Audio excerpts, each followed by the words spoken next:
കേരളത്തിൽ അടുത്ത വർഷം നടക്കുന്ന നിയമസഭാ തെരഞ്ഞെടുപ്പിൽ UDF 100 സീറ്റ് നേടി അധികാരത്തിൽ വരുമെന്നും അണിയറയിൽ തന്ത്രങ്ങൾ രൂപപ്പെട്ടുകൊണ്ടിരിക്കുകയാണെന്നാണ് UDF കൺവീനർ പറയുന്നത്. ഈ UDF കൺവീനറും UDFകാരും ഒരു കാര്യം മനസ്സിലാക്കേണ്ടതുണ്ട്. ഈ 10 വർഷത്തെ ഭരണവിരുദ്ധ വികാരത്തില് ജനങ്ങളാകെ കഷ്ടപ്പെട്ട് ഞങ്ങൾക്ക് വോട്ട് ചെയ്ത് ഞങ്ങളങ്ങ് വിജയിക്കുമെന്ന നിങ്ങളുടെ ഈ മോഹം ഉണ്ടല്ലോ, അത് വെറുതെയാണ്. കാരണം എന്താണെന്നറിയോ, ഒരു 20 വർഷത്തെ കേരളത്തിന്റെ തെരഞ്ഞെടുപ്പ് ചരിത്രം പരിശോധിച്ചു കഴിഞ്ഞാൽ അച്യുതാനന്ദൻ മുഖ്യമന്ത്രി ആയിരുന്ന സമയത്ത് അച്യുതാനന്ദനും അന്നത്തെ CPM സെക്രട്ടറി ആയിരുന്ന പിണറായി വിജയനും 2 ചേരിയിലായിരുന്നു. അവര് ഭയങ്കര ശത്രുക്കളെ പോലെ പെരുമാറിയിട്ടും അച്യുതാനന്ദനെ മര്യാദയ്ക്ക് ഭരിക്കാൻ തന്നെ അനുവദിച്ചില്ല. എന്നിട്ട് തന്നെ ഉമ്മൻചാണ്ടി പിന്നീട് 72 സീറ്റ് നേടി, 2 സീറ്റ് അധികം നേടി അധികാരത്തിൽ വന്നു.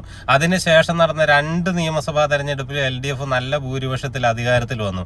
അപ്പൊ ഈ അച്യുതാനന്ദൻ ഭരിക്കുന്ന സമയത്ത് ഭരണവിരുദ്ധ വികാരം ഒക്കെ ഉണ്ടായിരുന്നു. എന്നിട്ടും UDFന് അങ്ങനെ നല്ലൊരു ഭൂരിപക്ഷത്തിൽ വരാൻ കഴിഞ്ഞു. 20 വർഷത്തെ ഈ കേരളത്തിന്റെ രാഷ്ട്രീയ ചരിത്രം നോക്കിയാൽ അത് എപ്പോഴും LDFന് അനുകൂലം തന്നെയായിരുന്നു. അതുപോലെ തന്നെ കെ കരുണാകരനാണ് രാഷ്ട്രീയ ചാണക്യൻ. കെ കരുണാകരൻ കഴിഞ്ഞാല് പിണറായി വിജയൻ തന്നെയാണ് ഈ രാഷ്ട്രീയ ചാണക്യൻ. കാരണം തദ്ദേശ സ്വയംഭരണ തെരഞ്ഞെടുപ്പും നിയമസഭാ തെരഞ്ഞെടുപ്പും വരുന്നത് മുൻപിൽ കണ്ടുകൊണ്ട് പിണറായി വിജയൻ SNDPയും NSSും ആയിട്ട് ചെറിയ വിധത്തിലേക്ക് ഒരു സഹകരണമൊക്കെ ആക്കിയിട്ടുണ്ട്. അപ്പൊ അടുത്ത തെരഞ്ഞെടുപ്പിലും ഭരണത്തിലേക്ക് എത്തണം എന്നൊരു താല്പര്യത്തോടു കൂടി തന്നെയാണ് പിണറായി വിജയൻ തന്ത്രങ്ങൾ മെനയുന്നത്.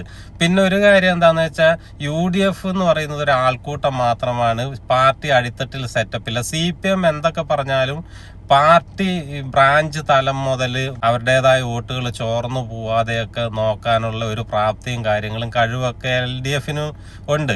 അത് നമ്മൾ മനസ്സിലാക്കിയേ പറ്റുള്ളൂ. ഞാനിതൊക്കെ പറയുമ്പോൾ തന്നെ മാപ്പൂ കൂന്നൊക്കെ പറഞ്ഞ് കമന്റ് ഇടുന്നവര് ഈ ഇലക്ഷൻ കഴിയുമ്പോഴും ഈ റിസൾട്ടൊക്കെ വന്നു കഴിയുമ്പോൾ എൻ്റെ ഈ വീഡിയോ ഒന്ന് കണ്ടോ. നിങ്ങൾ വിചാരിക്കുന്ന പോലെ അടുത്ത നിയമസഭാ തെരഞ്ഞെടുപ്പ് UDFന് അത്ര എളുപ്പമായിരിക്കില്ല എന്ന കാര്യത്തിൽ യാതൊരു സംശയമില്ല. UDFല് പിന്നെ UDF കൺവീനറോ KPCC പ്രസിഡന്റോ വൈസ് പ്രസിഡന്റുമാരോ വർക്കിംഗ് പ്രസിഡന്റോ മറ്റു ഭാരവാഹികളൊന്നും മാറി വന്നിട്ട് ഒരു കാര്യമില്ല. അടിത്തട്ടിൽ പാർട്ടിയെ ശക്തിപ്പെടുത്തണം. ഇടതുപക്ഷത്തിന്റെ പ്രവർത്തകര് സമൂഹത്തിൽ ഇറങ്ങി പ്രവർത്തിക്കുന്നത് പോലെ കോൺഗ്രസ്സുകാർ പ്രവർത്തിക്കുന്നില്ല. എനിക്ക് തന്നെ ഒരുപാട് അനുഭവമുണ്ട്. കതർ വീട്ട് കതറിന് ചുളിവ് വീഴുന്നും പറഞ്ഞിട്ട് എപ്പോഴും മസിലും പിടിച്ച് നടക്കുന്ന കോൺഗ്രസ്സുകാരുള്ള നാടാണ്. ഞാനും കുറെ കാലം ഈ പാർട്ടി പ്രവർത്തിച്ചത് കൊണ്ട് എനിക്കറിയാം. ഒരു ആവശ്യം വന്നു കഴിഞ്ഞാൽ ഇവര് വിളിച്ചാലും കിട്ടില്ലാത്തൊരു സ്ഥിതിയൊക്കെ ഉണ്ട്. ഇതൊക്കെ ജനം നിരന്തരം കണ്ടുകൊണ്ടിരിക്കുകയാണ്.